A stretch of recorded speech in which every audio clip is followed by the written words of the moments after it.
Salamu alaikum. Ai, ku zo ka kowaye. Da haka yi ne. Waye kai? Waye ni kai ma kike tambaya? Ya ake ciki ne? Don wai wallahi maganar kuɗi na nazo. Allah sarki algo. Ai maganar kuɗin ka algo ai sai an yi biya a kwaya ai. Mun gane ba. Ni ba jiba na fa aka yi. Jiba kuma ba ka gani yadda na kwantsame na tsomare din na tsome.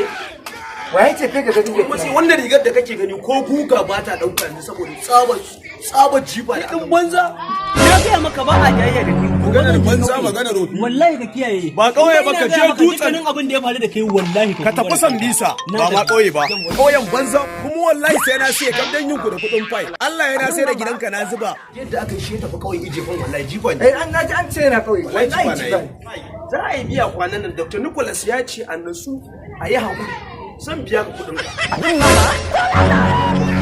sai an biya mu magana banza magana wani fai Allah sai an biya mu kudin mu ana kallon mutane